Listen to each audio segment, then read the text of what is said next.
Hello, everybody, and welcome to the show, where after the collision, we sift through the wreckage.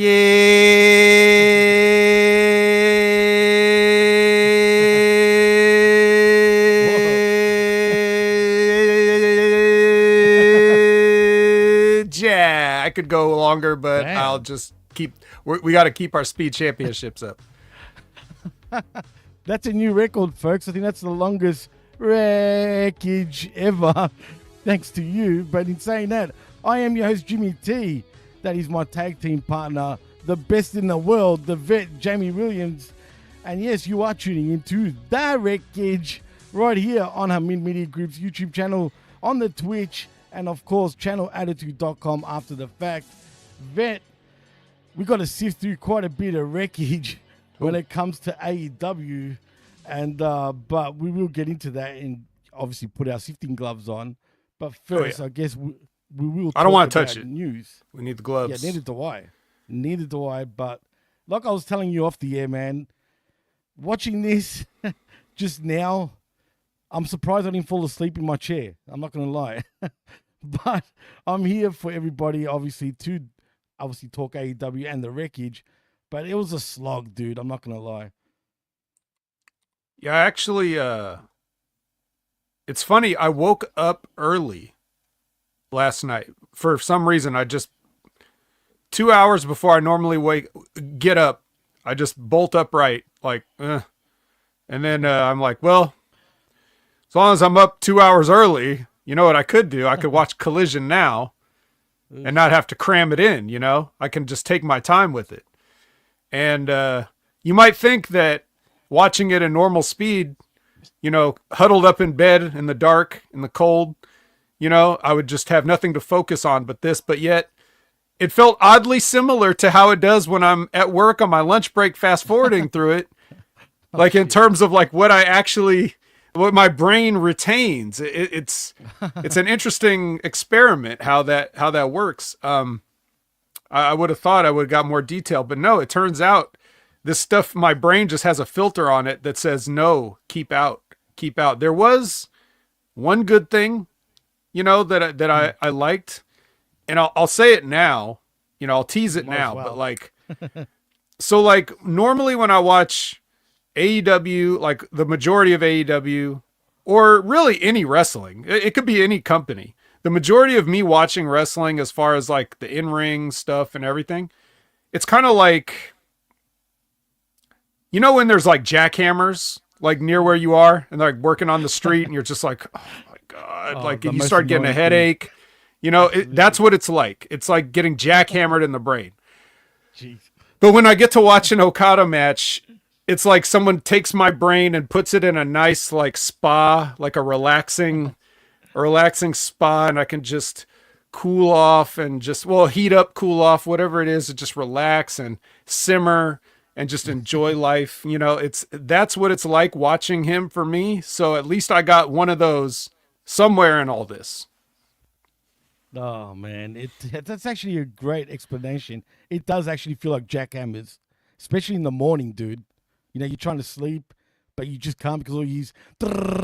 Yeah, that's exactly what AEW was this week. And like you said, for me, that was the only shining light this week, you know, when it comes to AEW. Heck, I didn't even enjoy the Kenny match, but we'll get to that because it is the first match. But before we do, let's talk some news, as a matter of fact, Vet. Okay.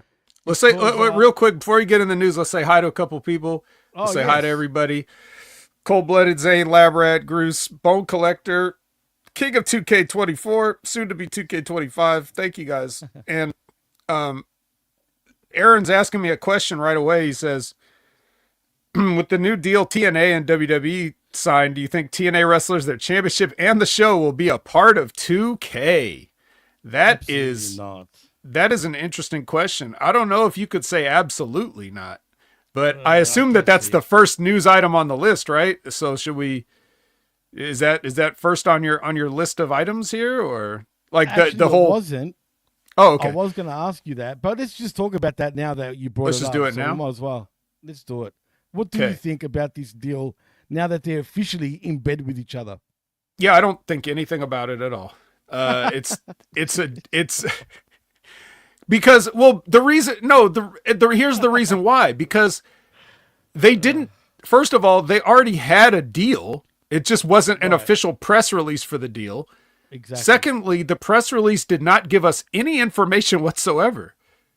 It was just a bunch of jargon and bullshit, on a press release. They didn't tell us how long the deal was for. And all they said was that it was something to get more exposure for everybody. Well, duh. Like, we don't need to be told. Obviously, that's what it is. So, as far as like what we actually know, it's only speculation at this point. So that's why I don't really think anything of it. I do know that TNA sucks because I have to cover it. So I know that firsthand. And I know that they're extremely lucky to be getting this hand up. And it's good for all the talent involved because it just gives you like, it's just something to just shake up the routine a little bit. If you go to Florida and go to the Performance Center every single week, maybe going and doing different shows, different places with different people at different locker rooms is a little bit more fun. Gives you a sense of like the old days that you couldn't be a part of now. So that's good. But this is kind of the issue. My biggest issue is the issue with the same thing that happened when the WWF bought WCW, and they were originally going to run it as two separate promotions, but it never ended up happening. And even if it did happen, it wouldn't have worked because you can't play chess against yourself. The reason you can't play chess against yourself is because at some point you have to let yourself win. And that's always going to default to the main company. So back then, just like it happened, even without a full WCW promotion, the WWF still squashed them. And that's how it was going to go anyway. If they ever did like a big Super Bowl type WWF versus WCW super pay-per-view thing, the WWF would have went over in the end all the time. That's how they did it with the when it was the Invasion. What was it? What was the one with Bill Watts with the UWF and UWF? Right. Yep. Right, and they tried to after NWA. You're talking about with Bill Watts, right? Yeah. Yeah. UWF. Right, and then it's only going to go one way. And the same thing with TNA. If they ever do like some big crossover thing, they're going to make. Well, even if they try to make TNA look good, TNA does a good enough job of looking Bush League on their own. So they'll screw it up. And nobody of significance is going to go over anybody of significance in WWE. So this is just, we've even seen how that played out just with the stuff that they've had on TNA and NXT. Like you basically, the person that you send over is going to get jobbed. That's just how it is. Like, so I don't foresee anything super exciting. Because I think WWE is just going to play the hand of, look, you're lucky to get exposure, and what we do with the booking doesn't really matter to you because it's still more eyeballs than you're ever going to have. So they'll always be able to hang that over their head, right? I mean, absolutely, you're right. Now, as for the question about the video game, I could see that as like, because TNA has no deals in place with any sort of like, their merchandising is trash. So they would be happy to sign anything with, 2K, as like, even just to say like DLC TNA pack, like just, it's not going to happen this year because there's no time. No, but like right. By 26, like, don't be surprised if you could see a little something like that, because it wouldn't hurt WWE in the slightest to do something like that. All they need is the time to do all the diligence they normally do with the games, like scan the wrestlers, get the moves in there, the motion capture and all the assets and everything, and do all that, do the entrances, just all the stuff they would normally have to do. They're just going to need another year to get some of that stuff in. That's assuming they start right away. It could be even longer, and who knows how long the partnership is. So maybe they're not going to even do it because the deal runs out or something. Who knows? All right, I've talked enough, Jimmy. What do you think about it? Well, no, I was going to say, to be fair, you can download cores that look pretty lifelike for any wrestler. Some people that create these things are damn good, dude. And, you can just download them anyway and, download a TNA ring and the arena and voila, you've got it. You know what I mean? So, but there's something about that official. That's true too. You Absolutely. know, you're right. That official You are thing. right. Absolutely, man. But especially the fact of like obviously if I cared to play 2K, I know I could download a pretty good Moose probably, but yeah, I wouldn't Moose wouldn't be getting a cut. Like I wouldn't be supporting Moose by that. Whereas if he ends up in a DLC pack, for $7 or however much it costs, I don't know. He's getting a cut of that. So it's like supporting him, and I feel good about that. It's the same reason why I bought those figures, which are still on delay shipping. We don't know when they're going to arrive, but you'll all be the first to know. And we'll do the live unboxing on the Impact Attack whenever the Moose figure does arrive. I'm looking forward to that, actually, as a matter of fact. But you know what's funny? Kenny Omega's likeness is in the game also, dude. Like from his entrance to even they announce him as Kenny Omega. It's kind of strange. I don't know how that works out, but with certain wrestlers, their likeness is in the game. It's sort of bizarre. But anyone that's been in the WWE game in the past and is not anymore, and they've gone to another company, say, their likeness stays in the game. So you can use their, like for example, FTR, right? You can use their entrance from WWE times in the game. So yeah, there's a lot of reasons where you can sort of recreate a lot of anyone pretty much at this point. But yeah, it is what it is. I'm kind of looking forward to 2K25. I am kind of bored of 2K24. I mean, I haven't even played it as much as I should have. But it's going to be the same exact thing, shit. Right? Come on. Well, yeah, that's the problem.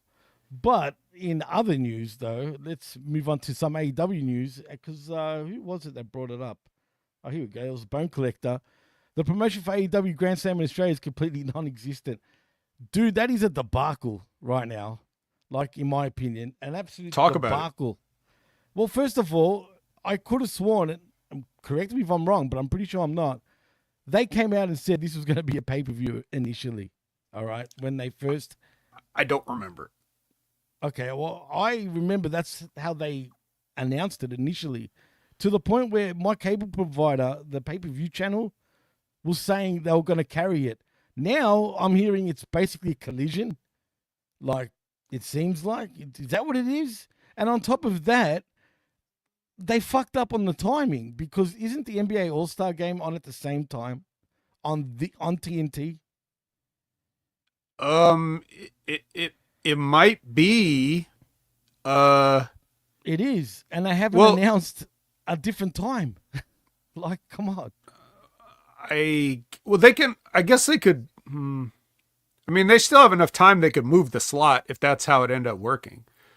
But Australia is like, what are you guys? Well, depending on where this is like 16, 17 hours ahead of United States. Right. Depending on what coast and whatever. But let's just say East Coast, like for Melbourne, that's 13 hours ahead. You guys, technically. But if you do a show, say 8 p.m. here, right, on the East Coast, right, that would be like 12 midday. Well, for you, it'd be a lot earlier. But on the East Coast in the US, it'd be at 12 p.m.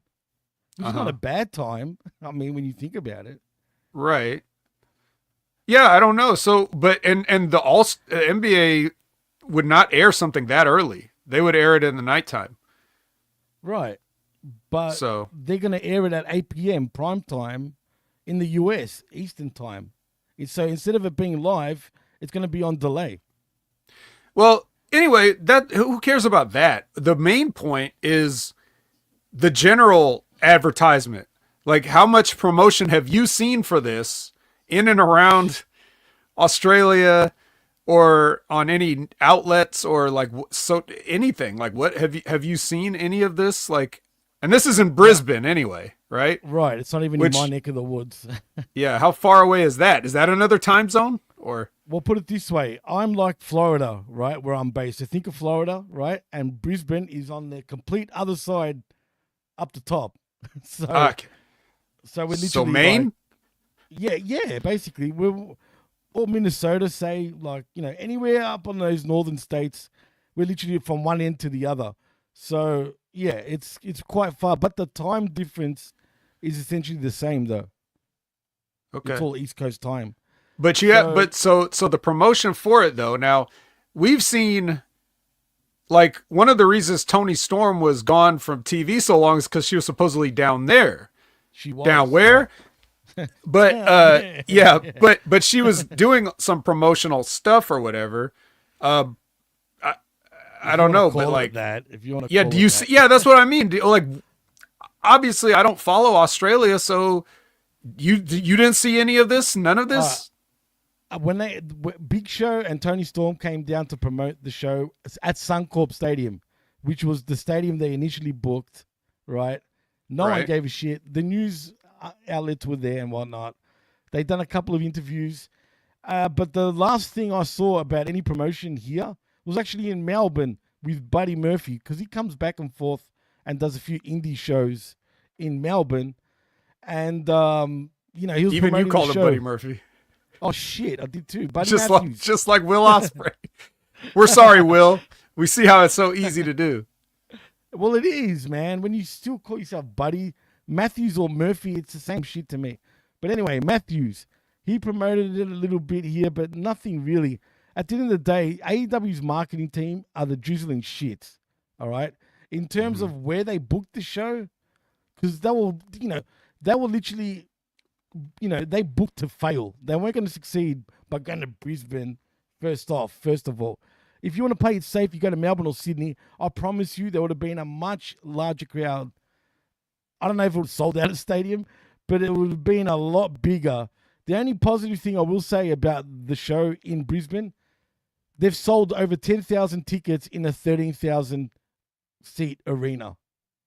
It'll probably look good on television at least. But you're duping your fans, man. I feel like you're duping. It's not a good look for the first time you're coming into the Australian market and it's already a big mess. Okay? Promotion-wise, it's a mess.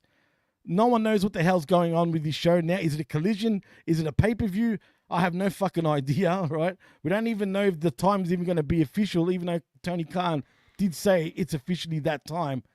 But the NBA All-Star Game is also on. So I have no idea what's going on. It is what it is. I guess we'll find out. The only problem is, Vet, the show's coming up pretty rapidly, and there's not long to go till that show is going to be, on. So let's see what happens. That's all we can do. Do you think... brings up a good point, too, by the way. Good morning, Jeff. Do you think that... let's really quickly think about some Australian talent they have. Obviously, Toni Storm. Right. Obviously, Kyle Fletcher. Do you think Kyle Fletcher will get a hero's welcome, or will they play along with the... Yeah, whatever. Well, he's from Sydney, first of all, so highly unlikely. They hate him? I know all Australians hate each other, so I guess he's got to be from exactly that place, exactly that spot to even come close to getting a hero's welcome, right? He's not known in Brisbane. He made his name along the Sydney indie scenes, and to be fair, he left Australia pretty young to make it overseas. So him and his dad. So he will get cheered because he's from Australia and he's Australian, right, per se. But I wouldn't be surprised if half these people don't even know who the fuck he is. Honestly, it wouldn't surprise me because his name wasn't such a big deal in Australia. Yeah, that's true. But then again, if you bought an AEW ticket, you probably know him from AEW at least. Well, yeah. Assuming there's a lot of AEW. I can't gauge the AEW fan base here that well, except for when I went to the New Japan shows. I did see quite a few people with AEW hats and shirts and whatnot. So that was kind of surprising. And it was exactly the type of fans that you would expect. Women with pink hair, purple hair. You know what I'm trying to say? Like your typical AEW kind of fan base in the US is pretty much what I saw down here in many ways. What's funny about that, when I saw that, I think the people stunk that bad that security pushed me right up when I was meeting Okada, and I kid you not, everyone just looked at me like, who's this guy, right? For some reason, they pushed me right up to the top of the line, and it was a huge line, and they allowed me to go way above everyone else because they liked me, I guess. I don't know, but I found that kind of funny. VIP treatment, man. VIP treatment. You know, if Mercedes Money was there at that time, you may have gotten within like 15 feet of her for a picture. I would so love to. I hate the fact that she does that, man, but it is what it is. I love it. Actually love it. She's her. right, you know. Well, for the most part, she kind of is. I mean, how can you run down AEW's fan base and then say you're mad at her for that? Yeah, I guess you're right. But Jeff brings up an interesting point. There hasn't been any new tickets sold since they moved from a stadium to an arena. So shame on them. They've done nothing to promote the show really properly. Again, Grand Slam, the Australian Open is happening right now, okay? For example, the tennis, right? The Australian Open is held in Melbourne every year, okay? Not Queensland, not Brisbane, right? But you're calling your show Grand Slam in the month of February when the Grand Slam is on in January in a different city and state. You know what I mean? Yeah, it's pretty JoJo. So literally. But that's that, man. So no, okay. they haven't really done enough. In my opinion, they haven't done enough. Big L for AEW in Australia. Big time. And you know what sucks, though, before we end this conversation? It's going to leave a bad taste, I bet, in AEW's mouth, where they probably won't even look at coming back here for many years, if they even come back, even though it's on them. They screwed up. It's got nothing to do with Brisbane. You went to a city that really doesn't give a shit about pro wrestling compared to Sydney or Melbourne. Sydney or Melbourne's your hotbeds by a long shot. You know what I mean? But it is what it is, man. But if it was WWE is the only show in town that can go anywhere in Australia and pull a big crowd no matter what, dude. WCW was the other one that did that too. Even Brisbane sold out. That's the most important thing, because I think that, and you know, this is nothing I haven't been saying for years, but it's a live event business still. Right. Like, exactly. People want to talk about ratings. They want to talk about network deals. They want to talk about all this stuff, but it's a live event business. And without the people, nobody's trying to go back and watch those old Thunderdome shows. No one will have nostalgia for that. So, or empty arena WrestleMania. So like, it's still a live event business, and WWE has somehow convinced the people, rightly or wrongly, that this is the show to be at, and this is a hot show. And when you see that, and you see it around the world, you see the backlash in, you know, the Puerto Rico, or you see you see France, you see all these other countries, you know, doing, you know, being excited, and, you know, in every arena in the US getting, you know, sellouts or close to sellouts, and everybody having a good time. You're telling the people that you will have a good time if you go to this show. Who cares about the stories? Who cares about the wrestling? You're going to get to sing and have a good time, right? So that's the most important thing.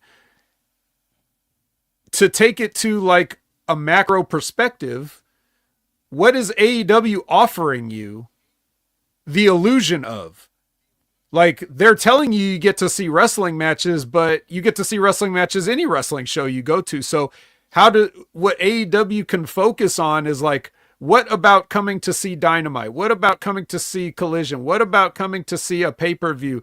What is it that you can get here? You know, it doesn't even have to be different than WWE. It just, what is the atmosphere that you're going to come into here? Right.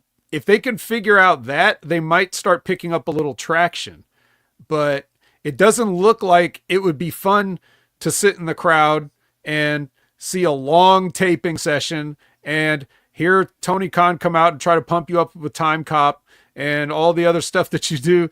Like, that doesn't seem like the fun thing right now. So I think that's probably their most important challenge that they have to tackle, is figuring out what do we offer when you come to our show? What will make you feel like you got your money's worth when you go home that night? Right. Well, yeah. I mean, what you said is right. I guess having a good show is what you'd get.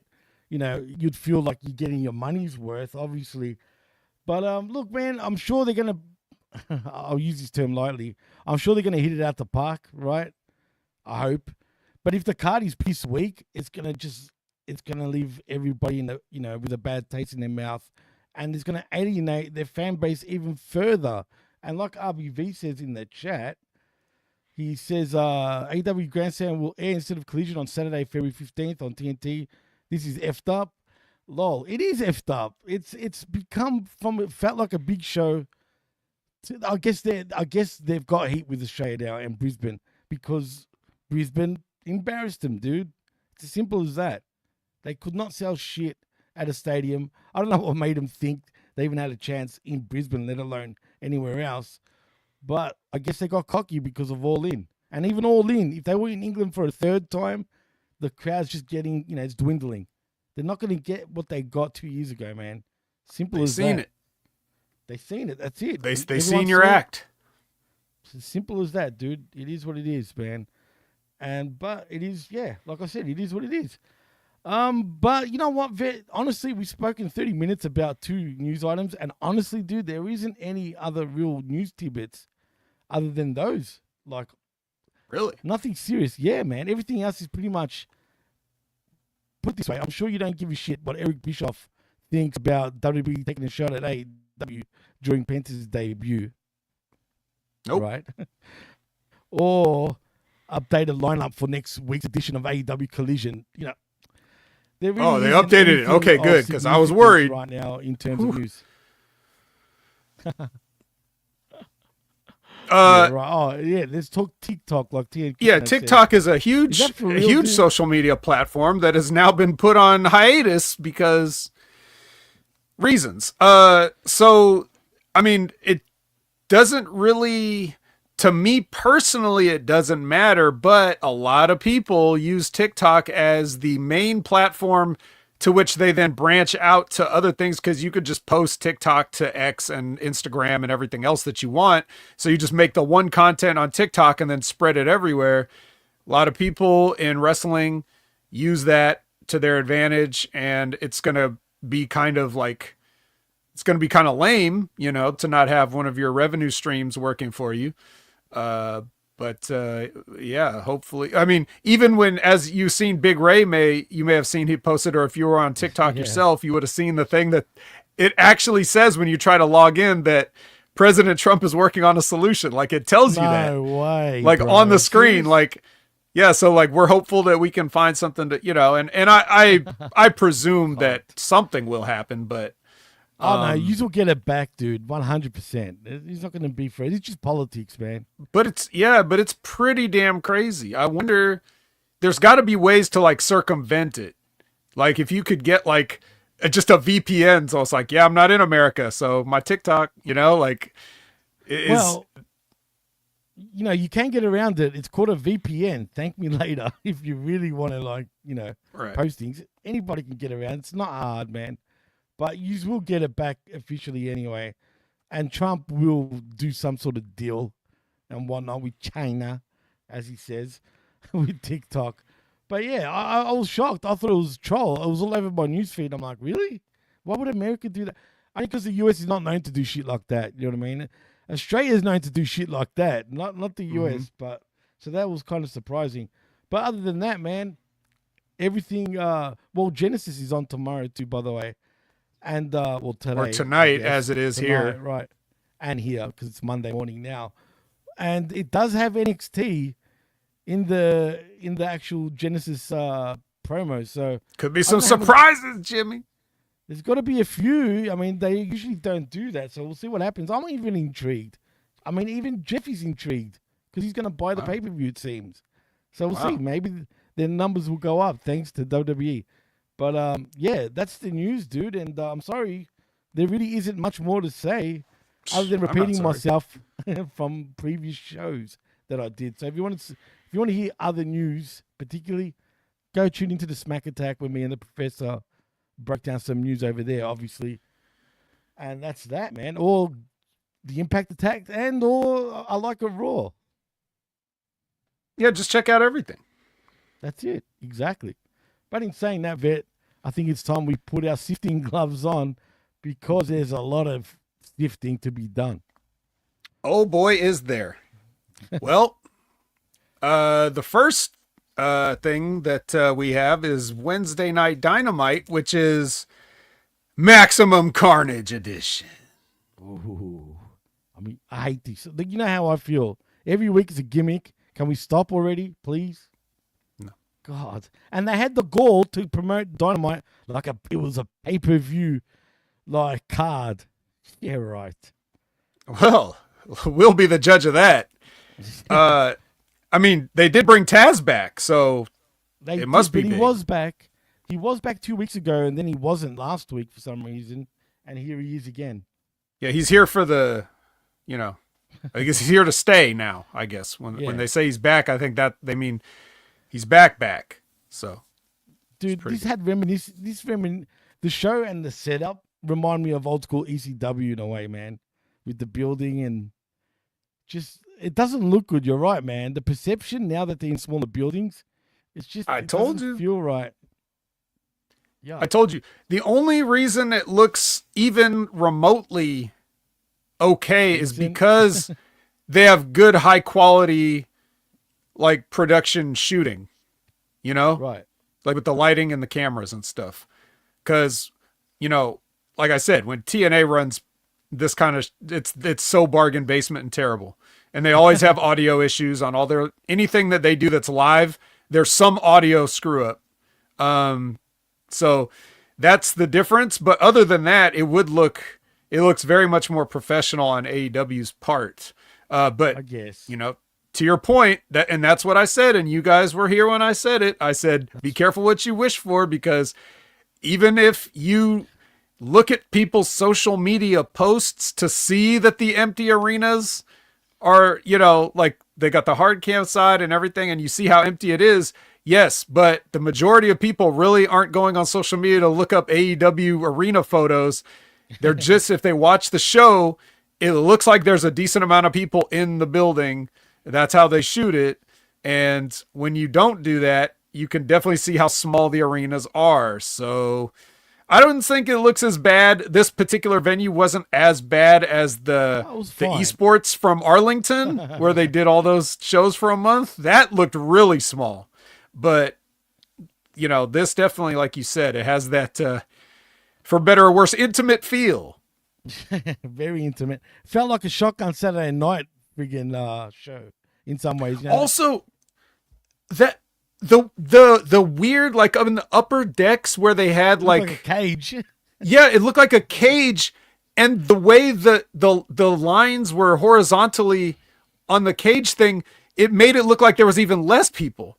Because it accentuates the difference, the distance between where people are sitting. So right. I thought there was just like a bunch of empty seats, but it turned out that's just the way it looked. It was like an optical illusion that made it look like it was less full. So you're right. There's that. I felt the same way. I couldn't stop looking at that every time the camera was panning. I was just looking at that like, that looks weird.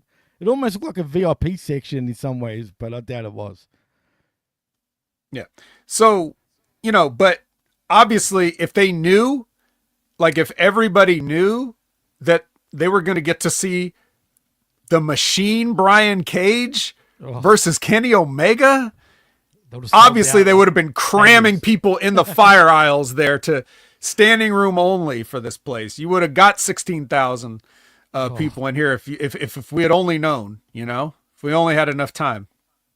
Man, if only we had time. If only. Can I say about Brian Cage quickly? Is he looking overly too big at this point? No. Okay. He can always stand to get a little bigger. I do like how he's kind of like a rabid Wolverine suddenly, like the way he's kind of acting, even though he's still a loser though.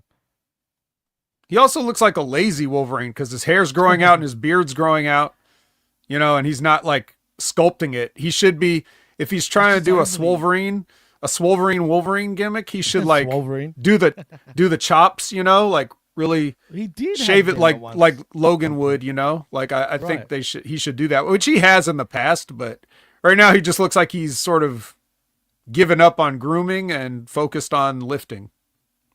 No, I agree. RBV actually brings up a good point. Both AEW shows this week were here in Cincinnati, in his neck of the woods, obviously. Instead of Maximum Carnage, they should have dubbed it freebies and seat fillers.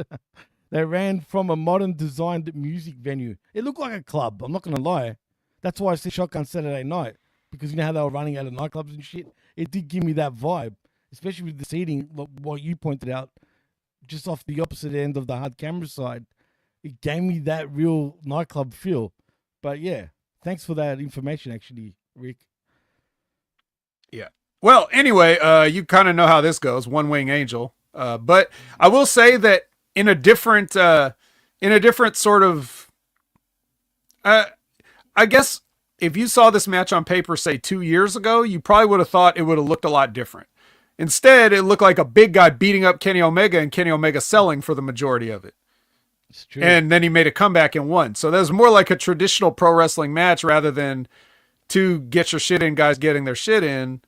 So props to that, I guess. Like, you know, Kenny just telling the story of, oh, my guts, you know, like that's going to be his story going forward now. And he won't have to work as hard because he'll be selling. And if he's in there with guys that look like Brian Cage, it'll be a lot believable. So good on them for that. Any other thoughts on the match before we get into the post-match? Honestly, you know me, I was a big Kenny mark, and usually I'm always all eyes on a Kenny match. For some reason, the power of the phone got to me during this match. Wow. I was concentrating on it for the most part, but the last 2 minutes of it, I was like, I've had enough. But Kenny does win via the one-winged angel, as he always does. And please, that damn theme song is drizzling shit. Has anybody put that song over yet? Anywhere? Nobody. Oh, there was a couple of idiots that did because of Final Fantasy. That's how everybody puts it. Really? Oh, it's Final Fantasy music. It's disgusting music, all right? Please. Get that shit changed. Go back to your older theme. It's much better than this shit. Well, anyway, so Kenny wins, and then the Callis family gets heat back. Then Ospreay runs out. And then Takeshita, for some reason, gets his own music. He doesn't come out with the family. They play his music, and he comes out with the belt. And the first thing he does is he gets in the ring with his belt, and he holds it at Kenny. Like, look at this belt I got. And Kenny just punches him, which is like, yes. What is he? What the fuck was that about? I was cool with. You shouldn't even be staring at it. Just punch the motherfucker, as he did.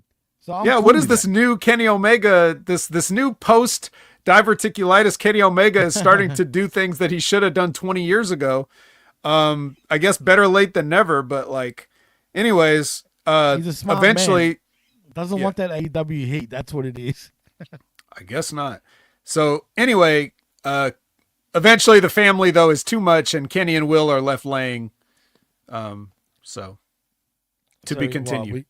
Are we going to get a new mega powers of AEW between Ospreay and Kenny against, they've got the same enemies, right? So it's like a friend is a friend of an enemy, whatever the shit goes. Is that what we're getting? Do we really need to see these two get together against the family? I mean, come on. But whatever. It's going to be high-flying, spectacular shit, I guess, right? I'm just going to say something here, and you might think I'm crazy at first. Uh-oh. But I see the idea. No, I absolutely. I can see it. I get it. But the problem is the entire atmosphere around everything that happens is not getting these guys over to the point that a superpower team-up is that interesting, because everything is rushed and everything is simple and it doesn't mean anything. Can you imagine at this point, right? Like even let's say another year from now, can you imagine if CM Punk and Drew McIntyre had to team up? Like, how interesting would that be with their story, the way they played that angle, right? Right. These guys' angle is nothing but we had these matches where we tried to kill each other and sometimes a screwdriver was involved. Like that's the extent. That's the extent of the depth of it. There was never any real reason. There's no like underlying like psychological reasons or professional reasons for anything. It was just like, hey, you were good in New Japan and I was supposed to take your place. So now we don't like each other and I'm going to kill you with a screwdriver. That's not storytelling. That's just hot-shotting. So if this had been properly done, I guess this moment could be a little bit bigger, but it's not getting carried off, I think, the way Tony envisions it in his mind. It's not playing out that way. I think he might have thought that they did do segments, but they haven't. You know what I'm saying? But Jeff brings up a great point. Wasn't Kenny versus the Elite where he left off? The Bucks beat him up and he faced off with Okada. But back to the Callis family, stupid. It's true. That's what was going on when he was on TV the last time before last week when he made his comeback. He got beat up by the Elite and then nothing. That's what they do in AEW. I just want to point out one more thing, though. Todd, I'm sorry, man. You are the comment king, but I'm with Zane on this one. Penta's entrance music was great, in my opinion. Just saying. I don't know how you felt about his entrance music, but I don't remember what it was, so it couldn't have been awesome, but I'm sure it felt good at the time. Yes. Because I didn't have a problem with the debut, so I assume the music was fine. Anyway, let's move on. Let's not worry about, AEW storytelling because we're an a la carte program, right? If you like exactly. Kenny and Will together, then you're eating. If you don't care, then you're starving. We get a Hurt Business, Syndicate vignette. And then we get a New York Minute. What I took away from this New York Minute with the learning tree is 1, Cope is a dope. 2, Harwood is no good. And 3, Wheeler is a kneeler because he kneels to the learning tree. So you saying he's a pillow biter? I'm just saying. I didn't say any of this. This is all the learning tree. Yeah, and wait till Collision, speaking of dopes and copes, but we'll get to that. I can't stand Edge at this point, or Ledge. Cope. So dope. Dumb, man. Actually, if you watched his interview with Chris Van Fleet and trying to explain the Cope thing, he's a fucking idiot, straight up. He's a fucking idiot. What was this guy ever not? I feel like he wasn't always an idiot somehow, but I don't know. Are you sure about that? I'm not sure. I don't know. I mean, so one funny story about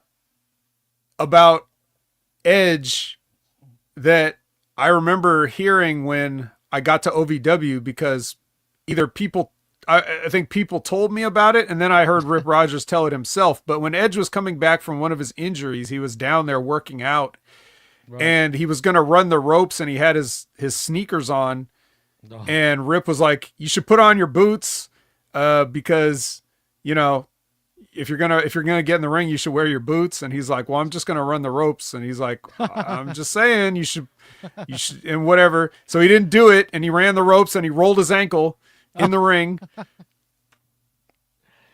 Cope, you're a dope. Straight. Yeah, so he's been dumb for at least 20 some years. If he was ever smart before that, I don't know, but hey, shit. let's do like Justin Roberts tells us to do, and let's show some love for Ricochet. Oh God, let's. And this went nowhere. I hate that fake smile of his, dude. Why does he do that? Wait, since when do announcers tell us who to show love for? I have no idea. Randomly. But he's the fakest dude on this. He's literally, if there's a definition of AI, if there was a person that was literally AI, it's him. You're talking about Justin Roberts now. Justin Roberts, I'm talking about, right? Yeah. Do that smile again, because you do it exactly like him. Yeah, that's how he looks every time, dude. He's got no, I don't know, man. He's got no expressions other than that. Like, for real. Josh says, wonder if Cope was dropped on his head as a child. Well, I don't know, but he's been dropped on his head as an adult plenty of times. Speaking of shots to the head, I mean, it's not a shot to the head, but who comes in to greet Ricochet with a little bit of love from a steel chair is Prince Nana. Nah. It is. He's It's like, true. how about some hot coffee, huh? Whack. I hated this segment, dude, because we really didn't hear nothing. Nothing was done other than, what you just said, and then we see Swerve come out. Ricochet runs off like a dweeb. With the chain. With the chain, right. And what? What was the point of this segment, dude? There was not even back and forth. Well, I mean, there's nothing to say when you've been stabbed in the head with scissors. I think words are over now. I guess you're right. That's a good point. But still, give me, some... Ricochet didn't say shit. There was nothing to it afterwards.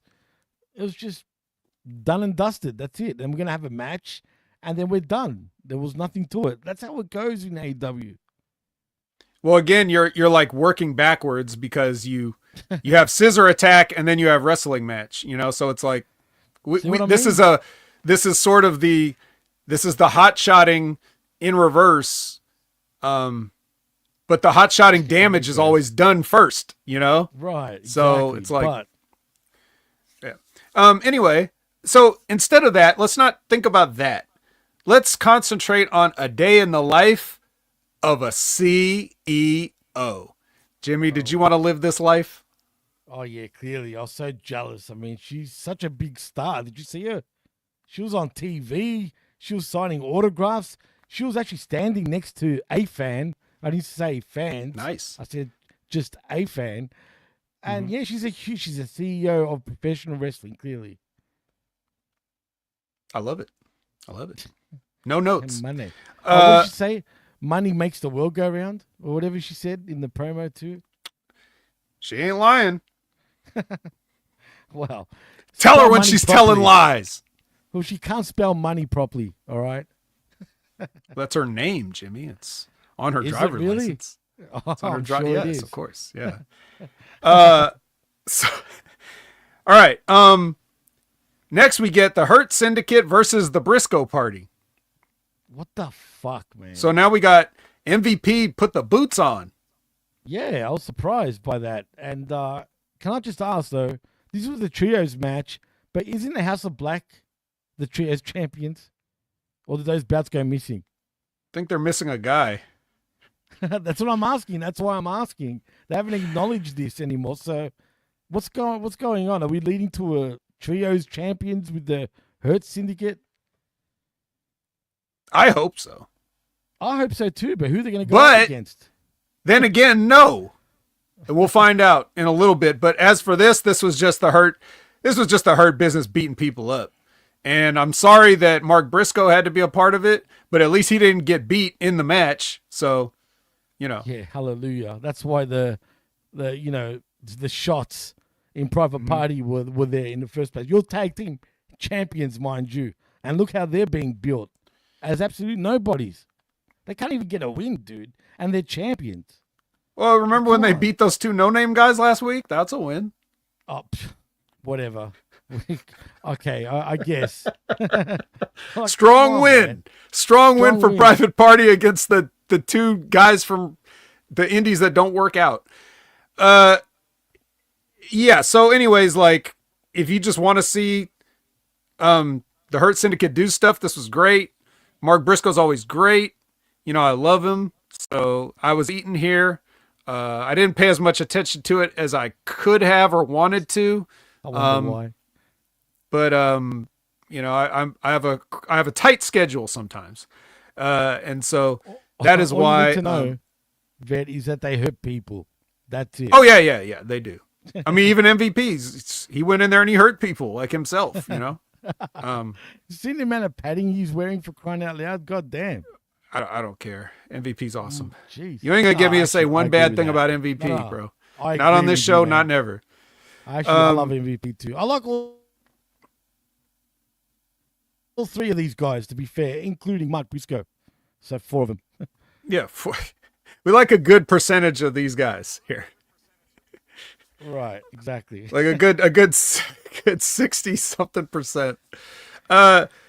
So we don't like the Copers because they get a vignette next. Not going to talk about it. Then Jeff Jarrett comes out, and oh boy, Jeff Jarrett comes out. He is immediately interrupted by MJF, and then this turns into a back and forth between these two guys. Now, there was some good insults in this. Like, they had some good material. Right. But the difference between MJF and Jeff Jarrett is night and day, because Jeff Jarrett, even heel Jeff Jarrett, like, he has no bite on anything he says, no teeth. Like, it's just your heat with Jeff Jarrett has to be just because you just don't like how much of a smug douche he is. But there's no sense of like viciousness. It's all still just like that. He's still the rhinestone cowboy from '94 with the light up horse in many ways. Like, when he gets angry, I don't believe it. You know, like, it's just, he can't get that, I guess, for lack of a better term, edge, you know? So he's never really been like that either, to be honest. No, he never has. And this would be the time, like, where it's like, at this point in 2025, if I'm watching Jeff Jarrett, show me something I've never seen before to show me why you're still here. You say you have a rejuvenated passion. You said that in a promo. Even if it's not true, make me believe it's true. Show me a different Jeff Jarrett. Show me a different side of you that even after all this time, we've never seen like a real Jeff Jarrett. He still seems like the politicking, you know, Jeff Jarrett, the easygoing Jeff Jarrett, even when he's cutting MJF down with some good lines. But the line, like the way he says the lines has hitting, just that tinge of, I'm just working, you know, like so that's my only complaint with this. Whereas MJF is the total opposite. Right. MJF almost like, I feel like he's too phony. He could be realer than he is. He's too phony because he does the cheap heat things, dude. Like, it's easy to like say what he said. Anyone could do that and you're going to get a reaction. Do you know what I mean? But at least he says it like he means it, though. That's the difference between himself and Jeff Jarrett. Yeah. But anyway, so basically they go back and forth with some personal stuff, and you know, I guess MJF was at least at this point, not like nice enough not to bring Jill into it yet, but Owen is crossing the line. You can't talk about Owen because Jeff Jarrett's gonna start doing some Tennessee punches if you say Owen's name. So and then Karen gets in the ring and MJF quickly holds her hostage so that he can escape, which I also thought was a good move. Right, it's a typical heel thing to do. You know what I mean? What he did, like your old school type of heels too. So kudos. The Macho Man. We'll call it the Macho Man. Exactly. It is the Macho Man behind Elizabeth. Spot on, Vet. Did Gorgeous George do that with his valet? Did he play? I don't remember. There's not as much footage of him. Yeah, it's before my time, to be fair, Vet. Not that I've gone down the archives to watch some Gorgeous George matches. But sure, I've seen a couple of his things over the years, if not a bit more. But I don't recall that. That, to me, is the Macho, as you said, man. Okay.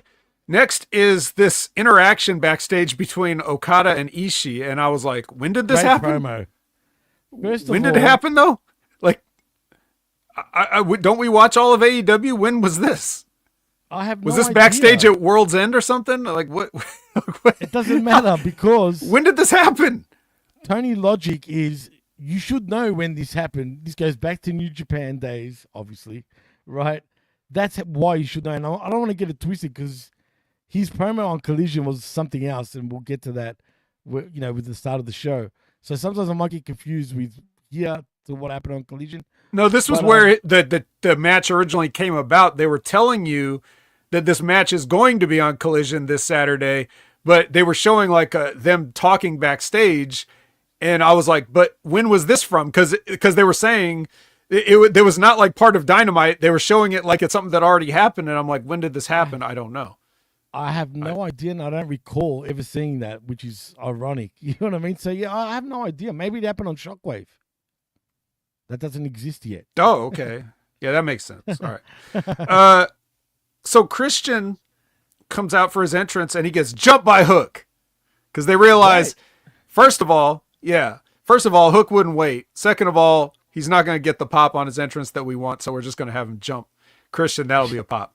That's the real reason. But anyways, Right. they have a match.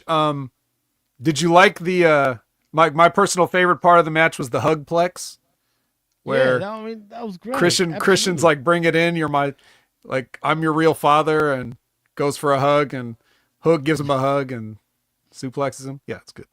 And it was a throwback to his daddy too, with the belly to belly suplex. So I love. You know what? This is one of the shining things on Dynamite. To be fair, man. As a matter of fact, I like the way that Hook looked in this match, because they're starting to, when they get it right, he looks better. It's better with him just to do less talk and more fighting, more action in the ring with him. You know what I mean? Let his fists do the talking and let him improve on his actual talking, because obviously his talking is still, pretty bad. You talking about Hook? Hook. It's not that it's bad per se, but you got to manage it. Definitely. Actually, speaking of managers, be good for him. Sorry to say. That's funny you say that, because Patriarchy come out and Shibata comes out, so they're both get their backs of their respective wrestlers there, so they're in the corners now involved. But ultimately, when Christian gets caught in the red room, before instead of tapping out, he's like waving the guys in, and they just Nick and Kip just jump in and hit Hook and cause the DQ. So that's a good finish there. But then we get a big return and a save, complete with entrance music. So I guess maybe this guy would not have shown back up if this beating didn't happen, but because the beating luckily happened, we got to see the return of... Go, Vince, say it. Who's the return of Samoa Joe? That's what Yeah! That was cool, I guess, right? Samoa Joseph. I was thinking. Samoa Joseph. I just want to say, the only good thing I did like about that is the fact I wasn't expecting it. I literally wasn't. There was no news or anything like that that was actually talking about him making a return. And he looks like Samoa Joe. Like, he hasn't put on weight, he hasn't lost weight. He's just Joe. But do you think him being involved in this storyline sort of taking him down a peg? I mean, I don't know. No. Because technically, this storyline somewhat revolves around the AEW Championship, because Christian always has that damn goofy contract thing. So right. it's sort of semi-main event if you think about it that way. But well, yeah. But he's never going to cash it. I feel like he's never going to cash it. Doesn't matter. If he's a threat to cash it, it's main event. Can I ask, does it work exactly like the Money in the Bank? Can he cash it whenever he feels like it? How the hell would I know? It's a serious question. Is this something that people have won before? I don't even know if this is absolutely not. Yeah. I don't think so. So I don't know. I feel like he's threatened to cash it in before at times, like in the middle of other matches. So maybe it's like a Money in the Bank. But right. I guess. Anyway. Someone in the chat, can you tell us if you know? I want to know. Yeah, and Todd, just save the because AEW, because we already know that. We're just looking for real answers here.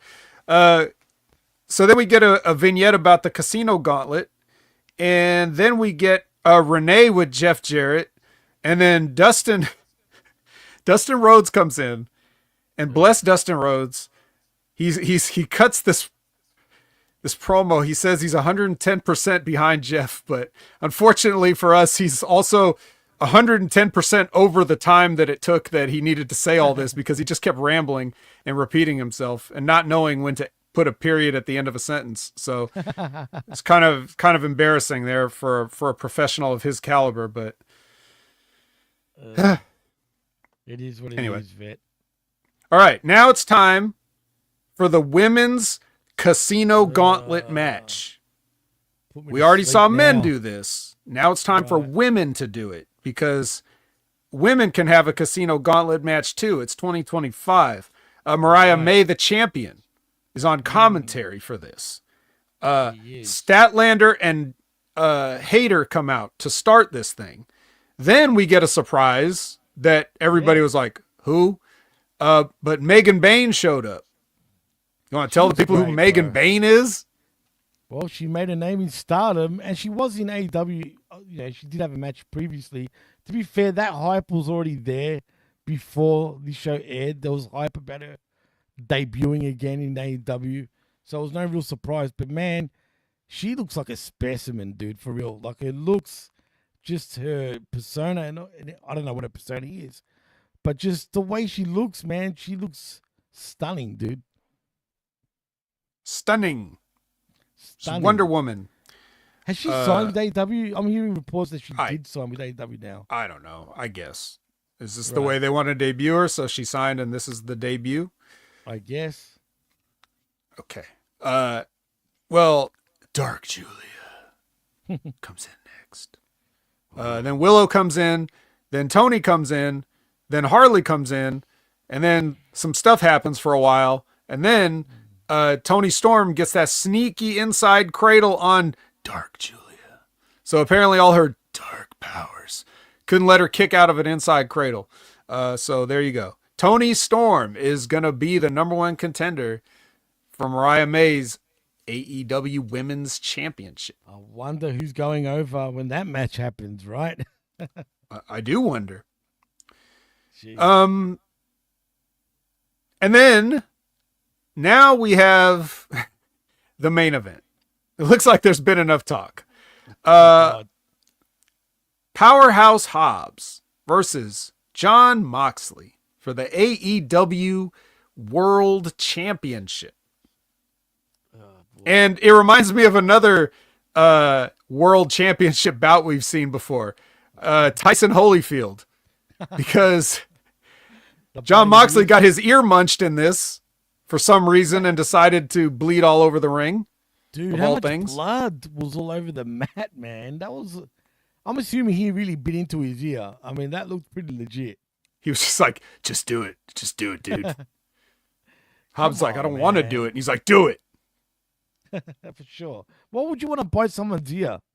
Like, seriously. Especially a sweaty, cheesy smelling fucking ear, bro. Fuck that. Isn't that a DQ? Well, wait, was this match no disqualification? I don't know. I can never tell. I was going to just assume that this was no DQ. But you're probably right. It probably was a normal match, but you could have fooled me. Not just that. Can we just say he got embarrassed in this match, especially at the end when he went for the roll-up and his G-strings hanging out of his ass? You're talking about Moxley? I'm talking about Hobbs. When Moxley Hobbs. Done a little schoolboy pin. But how does your G-string hang out when you're wearing a singlet? I have... Good question. But it did, bro. Oh. He pulled his shorts down, so I guess it's not a onesie. Huh. Yeah, that's a good question. I didn't think about that, but now that you brought it up, yeah, his G-string was his ass cheeks were full blown out for everyone to see. Not a... luckily I didn't pay that close attention, but I did notice this... So that obviously the Death Riders are going to come down and do a lot of interference. Right. And then that's when Mox tries the roll up because it's like, okay, now I think this was right after Marina hit him with the suitcase, the belt suitcase, right? She hits him with the belt suitcase and he rolls him up and then he kicks out. So there's your false finish. Then he goes for his Death Rider DDT, kind of. He doesn't lift him up, probably because he can't. And Hobbs won't go up, but also just because he was going to kick out anyway. So he didn't do the full vertical Death Rider. And then he just does the Bulldog choke. And then that's good enough. And then they're about to, then they continue the beating on Hobbs, after the match, sore winners as usual. And, they actually Pillmanize the leg of Hobbs with the chair. And that's when hold on, Jimmy, I'm almost done and then you can talk. that is when, right after that, like as soon as they break his leg, that's when Adam Copeland's music plays, and then he can run down with his buddies and save the day. Like, be sure to hit his music first, and wait till they break his leg, but then go save him immediately after that. So you weren't watching the whole time. You didn't see all the interference from the Death Riders on poor Hobbs all by himself out there. You weren't just waiting at the curtain to run out there, or you couldn't have run out there earlier when they started cheating. But you waited until he broke his leg, then said, hit my music, I'm going out, and then you saved him. Good job, guys. But that's all right. It gets better, though, Vic, because he's got, he must have, metal legs, dude, because there's nothing wrong with his legs come Saturday night on Collision, obviously. Well, we'll get to that, too, but, for now, we're supposed to think his leg is very, very hurt. Oh, but I forgot. They taped that show on the same night, which is even better. It's even better. So imagine sitting there. He got embarrassed with his G-banger and then this. Whatever, man. Cope is a dope. That's all I'm going to say. He's got a Harwood is no good. Wheeler's a kneeler. Wheeler's a kneeler. Hardwood is a flopwood. And friggin' these guys are all just clowns. Top guys out. Or is a flop guys out? I have no idea. It's one or the other at this point. Sorry, Prof. I know they're your favorite tag team, but god damn it. I'm sure at this point the professor is changing his mind. Like there's gotta be another tag team accidentally better. Man, yeah, he really he does. And credits, hats off to him for actually still sticking by him. But man, Daxon and friggin' and what's his name? Wilson? Will Wilson and Harden. I don't know, man. They're just both dopes hanging out with Cope. Well, everybody that they attach themselves to is let them down in one way or another, apparently. So, well, FTR, fuck the revival. I mean, that's what they say, right? That's what it's supposed to mean. If anybody even remembers that, you know what? Let's just go to Collision. Collision Carnage. Collision Carnage, Jimmy. Collision Carnage. They did call it that, didn't they? God. I mean, it's still Maximum Carnage, but they just Collision Edition, I guess. So we start out with the promos. Right. The promos like we like. We got that going for us. Kudos. Yeah. Actually, continue, and I'll get to that. Well, I was just going to say that the people that do the promos here are the super group, right? Which is, of course, the Copers and the other guys. Who is it? The Outrunners and the Outrunners. Actually, and Hobbs. Hey, the Outrunners actually did both of them did great promos in this segment at the start of the show. I felt them two were the only ones that shined. And I'm not being biased. I truly mean that. Whereas Cope still looked like a dope. Because what did he say exactly? He said something. Oh, yeah, listen to me, Moxley. Shut up and listen to me. He wasn't even talking. Yeah. You know what I mean? What are you telling him to shut up for when he's not even there? Like, come on, man. I guess he assumes that wherever he was probably talking to somebody at the time. I mean, come on, just think. I mean, I know he's had one too many hits to the head or some shit, but come on, man. Think before you speak, because it doesn't make sense when you say that and they're not even there. Yeah. All right, then Okada did a promo. Great promo, dude. I didn't know he could speak this much English because, like I've said, he no-sold me, the motherfucker.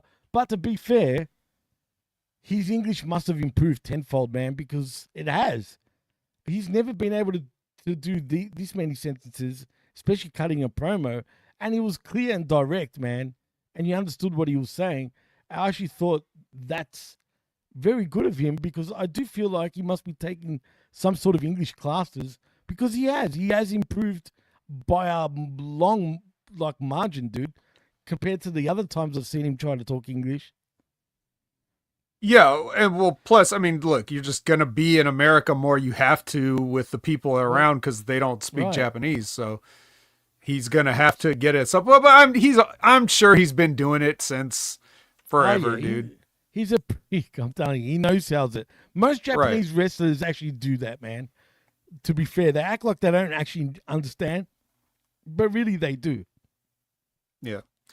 And then we get two guys who supposedly know English, but I can't say that these promos were any better, really, was Daniels and Hangman. They're both rambling about their stuff. But their match is next. It's a Texas death match. Oh, boy. So, I mean, you with a Texas death match, you're gonna expect some certain things. And I guess this match got it. We had barbed wire. We had tables. We had barbed wire tables. Because you know how you just have that. Sometimes you just need that barbed wire table, and Yeah. But when we in Cincy, yes. So why is this a Texas death match? Because they didn't want to have a Cincinnati chili match. Okay, I guess that's the logic. That's cool with me. Whatever, I guess. And boy, was there a lot of blood spilling in this match too. Yeah. Oh yeah. Definitely Daniels was gonna get busted open, but it was. I mean, like, as far as these matches go, which I never like any of them really, but I felt like for whatever reason this one just. It's not as bad as some of the ones that Hangman's usually involved in. Man, I still didn't enjoy it like I should have. No, it's not. I'm not saying it's good. Don't get me wrong. Don't you dare get me wrong. But I'm saying, how many of these type of matches do we see? And we're so sick of them. So slowing it down a little bit with this, I thought they didn't do anything like outrageously stupid considering everything. Yeah, they did some things they maybe shouldn't have done or didn't need to do. And this whole match didn't need to happen in the first place because nobody thought Christopher Daniels was going to win. So if that's the case, it almost would have been better, I think, for everybody if somehow Christopher Daniels did win. Because if the whole idea is that Hangman is so unhinged that he doesn't care, then what the hell is a win or loss? And what would make him more unhinged is losing to some guy that he called washed up. Yeah. So, and then you put him in a pool of blood, like at the end of the match for losing. Do you know what I mean? Yeah, or just whatever. But it'd be even better if Christopher Daniels was in a pool of blood and still beat him. Because it's like, this is all I have right now. Christopher Daniels, the character of Christopher Daniels is like, what I have right now is my pride as a man. And that's what I'm fighting for. And you are out of your fucking mind because you're obsessed with being the AEW champion and you're getting further and further away from that because you're insane. Right. And why would somebody like that be able to defeat a focused veteran? I just feel like it could have done more for the story they wanted to tell if Chris Daniels went over, but apparently they didn't agree. So we got what we got, which was the obvious finish, which is a buckshot lariat to the back of the neck. Oh, it's different because it's the back of the neck. And then Christopher Daniels is laying there in a pool of blood, knocked out, possibly paralyzed, getting checked on by the doctors. And Hangman goes up the ramp, thinks about it for a second, remembers he's crazy, goes back, hits Chris Daniels' finisher, the angel wings on him, and leaves him even more laying in a pool of blood, getting checked on by doctors. Because he's crazy, guys. He's crazy. He's cray. At least we got old school Christopher Daniels theme and all. Like, I'm talking about Ring of Honor Christopher Daniels. Not that anyone cares, including myself. But if you noticed, his theme song was from the old Ring of Honor.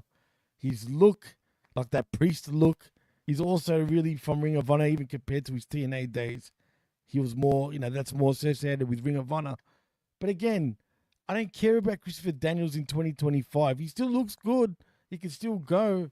But why do I But for something like this, I almost did. That's my point. Why do something like this and not get the full value out of it? It's because a la carte for a match that had barbed wire and tables in it. I hated this one less than I hate most of the matches that have barbed wire and tables in it for whatever reason.